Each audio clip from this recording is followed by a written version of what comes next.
to the Mad Wild West podcast. Kick your boots off and stay a while, because you're about to hear the stories lost in time from the people that lived and made the Wild West mad.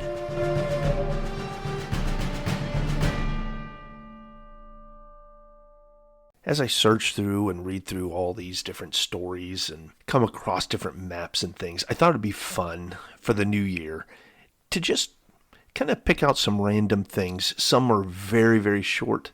Some are a little bit longer, but just stories that kind of stood out to me and things that I found that were interesting. And this is just a couple of them. There's so many interesting things that I've run across, whether it's where gold was found or immigrants coming across to go to California, get lost in the desert, never heard from again. Even some of their foods that they ate. And I also am going to branch off eventually here, and I'd like to focus on certain aspects of the Mad Wild West. One would be the Native Americans. There's some great descriptions in there. I'm still learning about tribes and things, but incredible people there. Also, I want to take a look at saloons, what they served, where they're at. They were a big part, even brothels of the West. So we'll be looking at certain things in the future podcasts. Going to even venture out into the waters off of the western coast. Some strange things from whaling, piratery, to fight Channel Islands off California. I just wanted to share a few stories. It's kind of random, but I hope you really enjoy them. Find them as interesting as I did.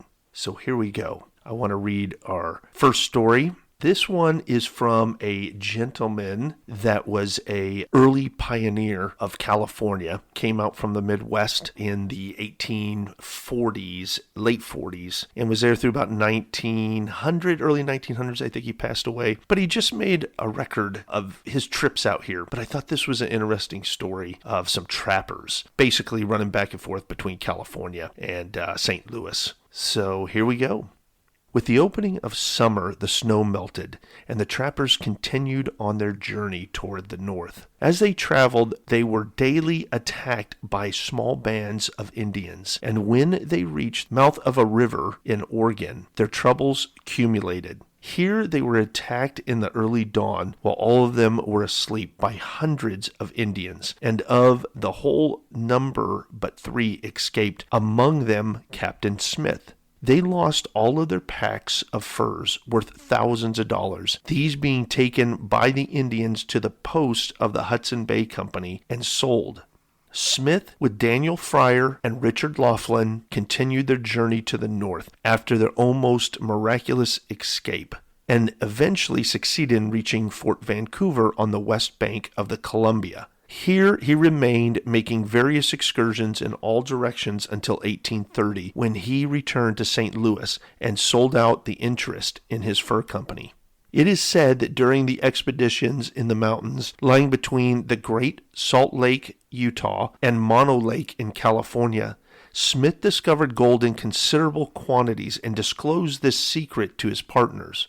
Of this, however, we lack sufficient testimony to pronounce it a fact. Some of his comrades also asserted that the bullets fired at them by the Indians during their many fights on the Wind River Mountains and also near the present site of Virginia City, Nevada, were made of or heavily alloyed with gold. This too seems a matter of much doubt. Having closed out his interest in the fur business, Smith found it impossible to content himself in St. Louis, or in fact anywhere within the limits of civilization, and in less than a year after he returned from an exciting life as a hunter and trapper, we find him undertaking new risks of danger. But before going further, we will dispose of the claim often made for James O'Patty, that he was the first American to enter California overland. Patty left Mississippi Valley in 1825 with a company of trappers, their destination being the Pacific coast. These men roamed over the plains and mountains of Colorado and New Mexico for 5 years and were finally surrounded by the Yuma Indians at a point on the Gila River Valley near the mouth of the Colorado River. The trappers were plundered by these Indians and finally, in the year 1830, made their entrance into California. A full account of this expedition appears in the message of General Jackson, then President of the United States, to Congress in the year 1836. Captain Brown by water and Captain Smith by land were the prosaic names of the first Americans who ever trod the soil of the Golden State. Had Smith been superstitious or paid any attention to omens, he would have hesitated after his 2 warnings, in both of which he had made one of the mystical number 3 who had escaped almost miraculously from the massacre in which the comrades had been involved, before undertaking other excursions in which he must meet his old foes, the treacherous Indians, and might also encounter those unseen but nonetheless terrible demons of thirst and famine. But Smith was a man who knew no fear, and so compassed had his life been with danger that its every exploit had borne a seeming omen of evil. Trusting to the kindly providence that had so far preserved him, and longing for the absolute freedom from restraint and the exciting adventure of border life, he started out with an immigrant party to Santa Fe.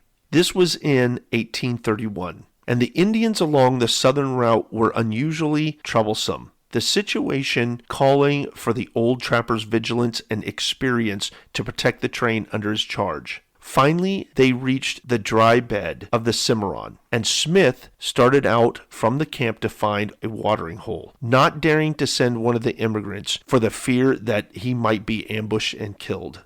As he was riding along, a party of 25 Indians, secreted in a ravine, fired upon him from under cover of its banks at a distance of about 20 yards. Smith fell from his horse, shot by 3 bullets, but as the Indians rushed up, he succeeded in killing one with his rifle. Having supposed him dead, they halted, and while huddled together in a compact mass, he emptied his 2 pistols into them, and 2 men fell to the ground. He attempted to rise, and another volley of balls was directed against him, and with a shudder he fell back and expired.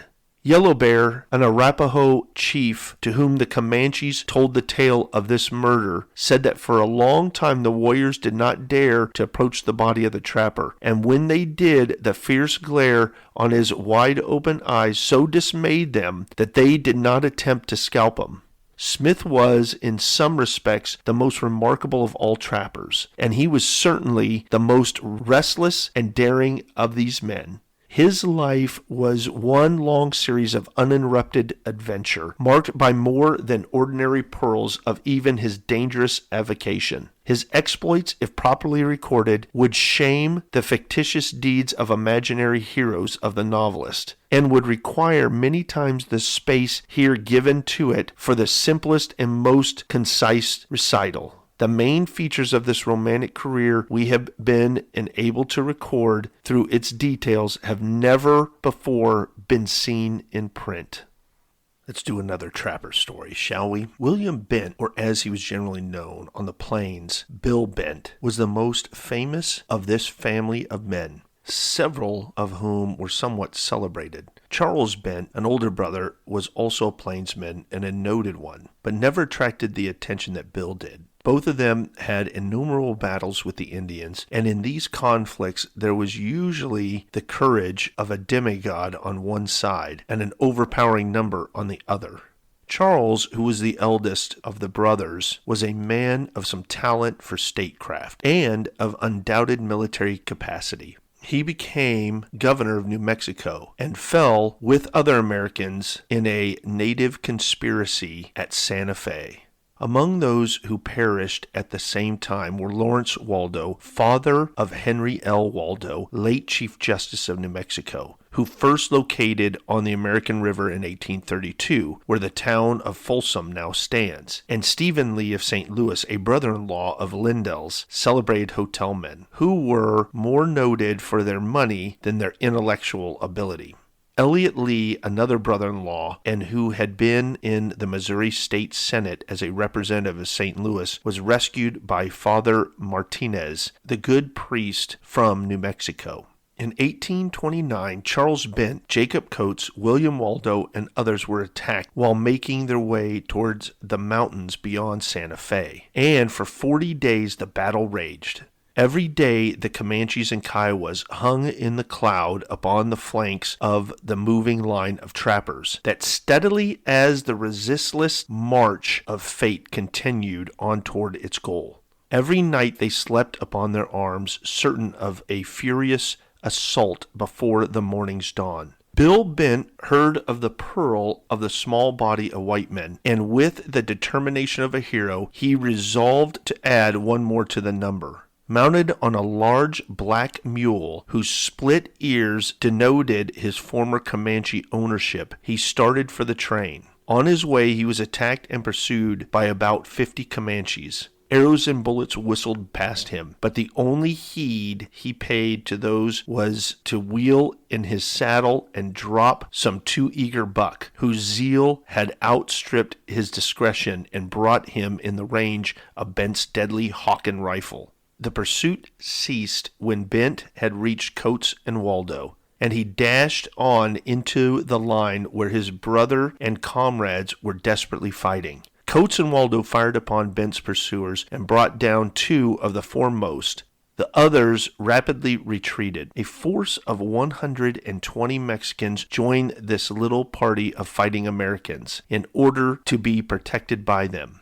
Young, one of the bravest and most generous men of whom the annals of the West give any record, and who, as a trapper, hunter, and Indian fighter, had few equals and no superiors, heard of the predicament of his brother trappers. He also learned that the mountain canyon to which they were journeying, and which it would be impossible to avoid if they desired to reach the mountain streams, had been occupied by 2,000 warriors who lay in ambush, waiting to entrap and annihilate the whites. With 40 trappers, he endeavored to cut his way through the hundreds of Indians who surrounded the marching and battling train of Waldo and the Bents. The odds were too great even for valor such as theirs, and they had much difficulty in cutting their own way out from the swarm of enveloping Indians. It was here that a young hero, Kit Carson, a new recruit of Young's, first proved the temper of his mind, and showed himself worthy to combat alongside of these veterans of 100 battles. Young, after hammering loose the swarms of Indians, retreated to New Mexico, where he found other trappers assembled for their yearly rendezvous. With his numbers increased to 95, he again returned to the attack, and after a desperate engagement, succeeded in reaching the Bents. The Indians, dispirited at their want of success and at the reinforcement of their enemies, soon abandoned the fight and retired, having lost a large number in killed and wounded. In the winter of 1830 and 31, Bill Bent, Robert Isaacs, and a comrade whose name is unknown made their way into Arizona on a trapping expedition. For a time, they met with fair success and were unmolested, but venturing too far, they were surrounded by a body of Mescalero Apaches, then as now the fiercest of the Indian tribes. The Indians numbered 150, the trappers 3, and their chance of escape looked more desperate. Hope they had none, but they determined to sell their lives as dearly as possible and cause what loss they could to the Indians before going under.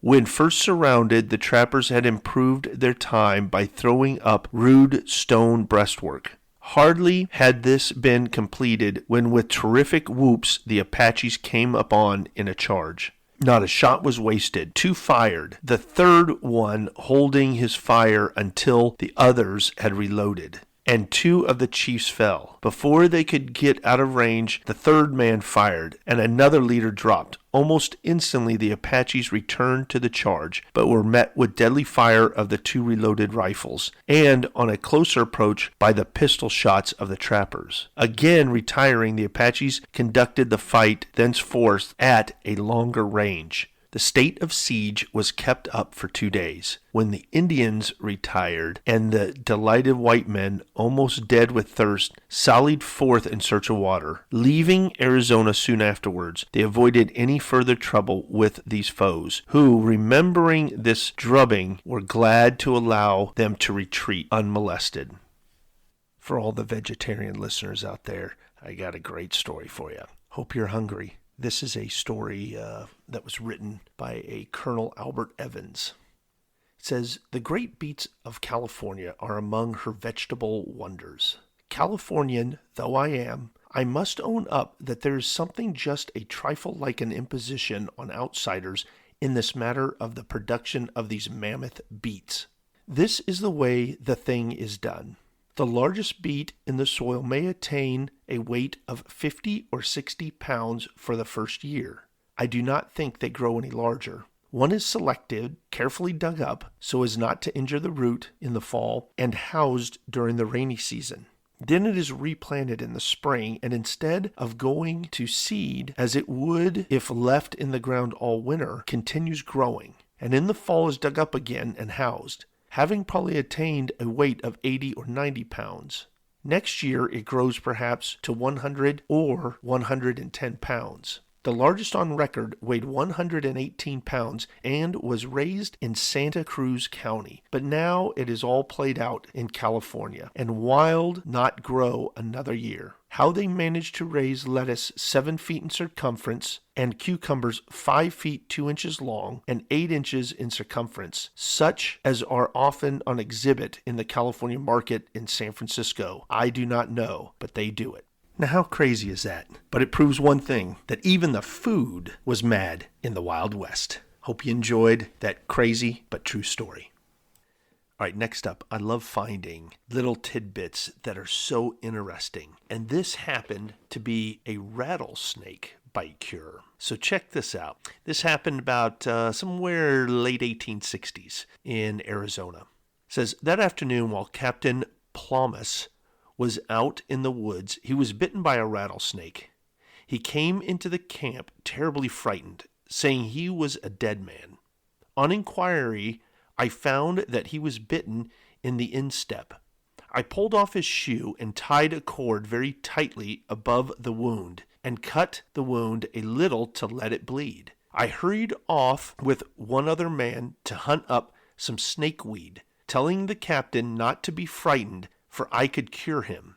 I searched for the snake and killed it, bringing the reptile into camp about the same time the other guy returned with the snakeweed, which was found growing in abundance in the vicinity. Making a strong tea of the weed, Plomus drank probably a quart of it, and having pounded and mashed a lot of the herb, I made a poultice of it, placing it over the place that was bitten, which had by this time swollen considerably. I opened the snake, took out its liver, cut and spread it on the poultice over the wound, and bound it on tightly with part of a split body of the snake. When the sharp pains began to decrease and the green poison commenced oozing out, the captain's ankle did not swell above the place I tied the cord around. And at 12 o'clock that night I removed the bandage and asked him how his foot felt. He replied that it was numb, but we considered that was in consequence of the tight cord, which I now loosened some. He said it was fortunate that I was along with them. Otherwise, he believed he should have died very soon. In the morning, he appeared quite well and said he felt no ill effects from the bite. So I removed the poultice and bandage and rubbed some gunpowder into the wound, which was the last thing done for it. The captain then wished me to show him some of this weed, which I did, and we picked a quantity of it so that he would know it again, should we have a use for it. This running vine or weed has a small blossom that resembles a rattlesnake eye. I was once bitten by a rattlesnake myself and was made acquainted with this remedy by a Comanche Indian who cured me. It is always found in a country where rattlesnakes are numerous. Pretty interesting. Old Mad Wild West medicine comes to the rescue. Well, one thing you've probably learned from on this podcast, when it comes to the Mad Wild West, you're not safe anywhere. That includes the ocean. This is taken from a book on the sketches of a gentleman's life in California when he was there in about 1840s to the 1870s. And he's going along the coast of California, and he writes about this time when he was hanging out in the central part of California along the coast. Now, if any of you have ever driven Highway 1 or the Pacific Coast Highway, it's a beautiful highway. I highly recommend taking a vacation. Start down in San Diego, go all the way up the coast to Oregon, following the Pacific Coast Highway. Just beautiful. But that beauty back in the old days wasn't so pretty. And just like everything in the Mad Wild West, there was death and destruction. I want to read to you a little bit about what this gentleman says about some ships hitting the shore and the consequences of that. Now, if you want to take a look, Ano Nuevo, I believe is how you say it, Point Ano Nuevo. I may be saying that wrong, I apologize, but that's Central California. It's a very dangerous area for ships back then. So let's see what he has to say about it. He reads, "The most noted wrecks hereabout have been as follows. The clipper ship Carrier Pigeon of 1,100 tons from Boston wrecked at Pigeon Point in the winter of 1853-1854. The vessel and cargo being a total loss, although the crew escaped. 2. The ship Sir John Franklin from Baltimore, with the cargo of the Pinel, condemned at Rio de Janeiro, lost at Point Ano Nuevo 6 years ago. Captain, first mate, and 11 crew on board drowned. 3. The British iron bark Koya from Newcastle, with coal and passengers, wrecked between the 2 points 4 years ago. No danger was suspected in this case until in the early part of the night the vessel, supposedly and thought to be about 40 miles offshore, was discovered to be among the breakers.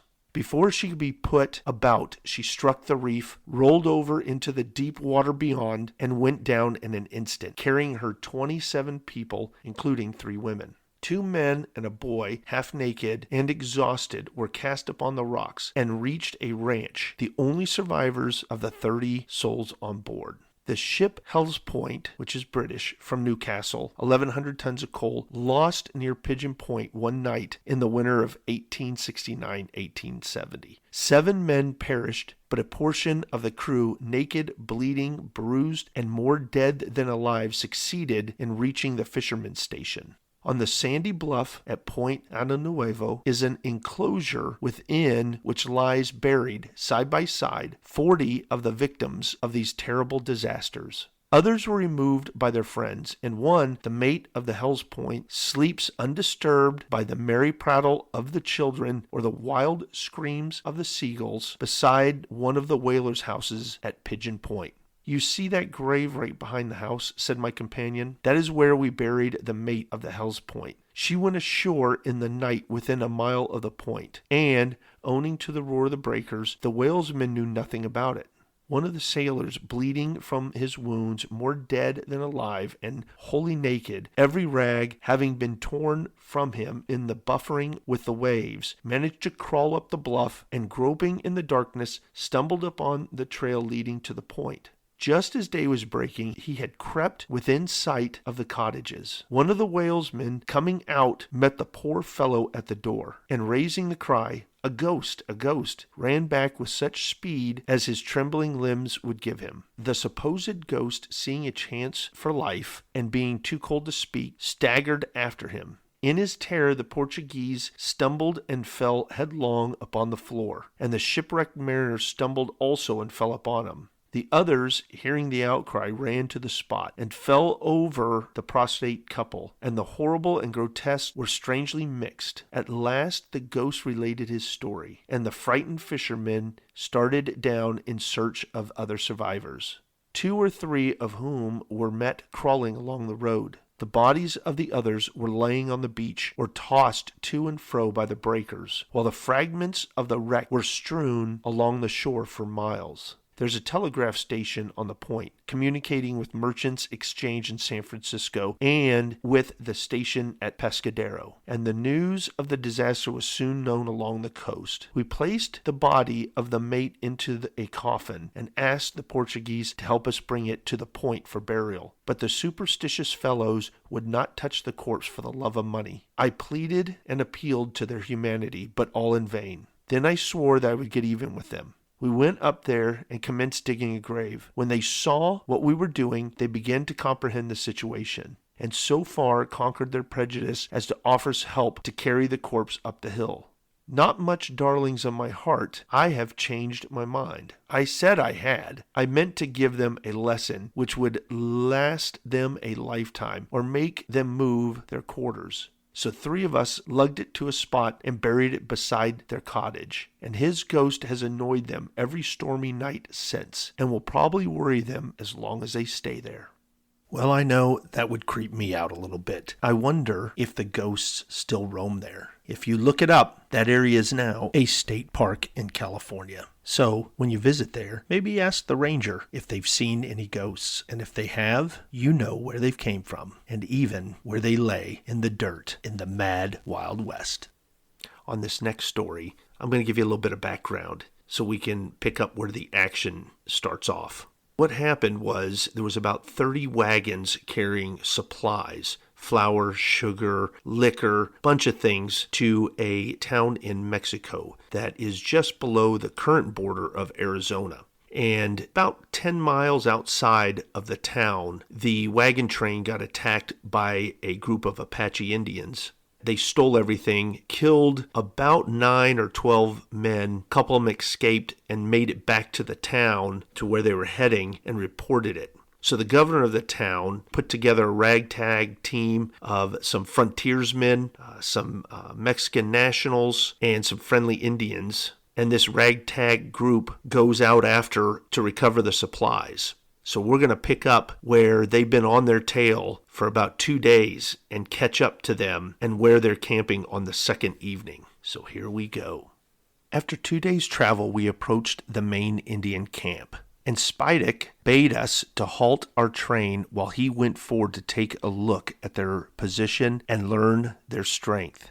He returned saying there were over 1,000 in number, counting the women and children, but did not fear the result. However, he made Kirker go forward with him, and they both returned confident that the odds were in our favor. We moved our stock into a low ravine about 1.5 miles from the village, and left 6 men to watch them. The balance of us went up to the top of the hill, where we could look down on the village without being discovered. The view was splendid. The sun was setting. Their lodges were thickly spread out in a pine grove close to a lovely lake some 6 or 8 miles across. The sheet of water, so beautifully smooth, resembled a mirror among the hills, and there was scarcely a sound to break the stillness that reigned throughout their camp. Presently, a little after sunset, we discovered a war party of 70 or 80 Apaches returning to the village from the direction of Sonora. And as they came around the edge of the lake, we saw that they had scalps, and had made our minds up if we let them alone till daybreak, we should do better. For no doubt they had made a capture of liquor, and would have a drunken war dance that night, which proved to be the result. Spidek suggested the delay, and his advice was also respected by Kirker and the rest of us. We lunched on some provisions we had brought, and then all laid down to get a little sleep till the guard should call us at 3 o'clock in the morning. Then we jumped up and, forming 2 parties, made preparations for the attack. The day was just breaking. Spidek, who had been down looking at the enemy from a short distance, said they were nearly all overcome with liquor, and most of them asleep. 3 or 4, however, were staggering around a campfire, and it was important that we proceed very cautiously. Kirker led one of our parties around on the one side of their camp, while Spidek and myself led the others and posted on the opposite side of the camp. Kirker had a whistle which he was going to blow when all was ready, and then we were to rush in with yells, shoot all we could, and at first discharge, and then finish up with our knives and tomahawks. There was a huge man in our company named Andy who had loaded his musket with buckshot. I placed him not too far from me and close to one of the outside lodges, giving him orders not to fire until he heard Kirker's whistle. Soon an Indian came out of the lodge near Andy, and he blazed away without waiting orders. He must have put a handful of buckshot in his gun, for the Indian was fairly riddled. Andy was kicked over backwards by the gun, and the barrel flirted out of the stock. Upon this alarm, both parties rushed into the fight. I had been looking at 2 Indians sleeping in a lodge not 10 steps from me, and I jumped from them, leveling my rifle at one, while the other ran on all fours between my legs as I stood in the doorway, raising me with his neck. I managed to slip off his back in a hurry and was going to knock him down with the gun, but he ran a little distance and overtook to shoot me with an arrow. But a slug from my rifle hitting him between the shoulders, his arrow fell at my feet harmless. The other Indian escaped from the opposite side of the tent just in time to save himself from a charge out of my revolver. Spida got into the lodge, where there was a drunken warrior asleep among 3 or 4 squaws and papooses. He shot the man and tomahawked the women and children. By this time, our forces were hotly engaged all over the camp, making every shot tell with fearful effect on the drunken and frightened Indians, who were running in all directions. Our Shawnees fought like devils. Shawnees are a tribe of Indian, just so you know, with their knives and tomahawks after they had discharged their guns, while our Americans, using their rifles and revolvers, were fast driving the miserable Apaches into the lake or pursuing them across the valley. I was reloading my rifle when I noticed that Andy had caught up his gun barrel and was chasing an unarmed Indian. He threw the gun barrel with all his force at the Indian and struck him in the back of the head, knocking him down. Before he could arise, Andy was on him. With an old butcher knife, he then undertook to stab the Indian, but the knife struck a rib and glanced off. It was a fierce tussle, and might have resulted badly for Andy if one of our party, named Robert Fry, had not rushed in and clubbed the Indian with his gun, after which Andy dispatched him easily. Many of the Apaches sought refuge in the nearest mountain, while others rushed into the lake and were drowned or shot. We lost the chance of taking a great many scalps from bodies which sunk in the lake, but as it was, we took 139 and should have gotten many more if the brave but stupid Andy had not discharged his gun prematurely. The Apaches had animals in a bottom or a flat near the lake, and they started to run them off. They were followed by the Shawnees, who forced them to abandon the attempt, and they had to flee for their lives, while the Shawnees gathered together nearly 1,000 horses, mules, and Mustang ponies, truly a valuable prize. The Indian chief, Kachis, had recognized Kirker as a leader of the attacking party, who he had made such a fearful havoc of his tribe, and when he had reached the top of the hill with some of his followers, who were fortunate to escape, he turned around to look at the destruction of his camp. Terrible times. This gives you an idea why I called it the Mad Wild West podcast. The butchery is unbelievable in some of these stories. I hope you enjoyed this week's episode and the crazy stories. And until the next episode, keep your horses tied up. Thanks for listening.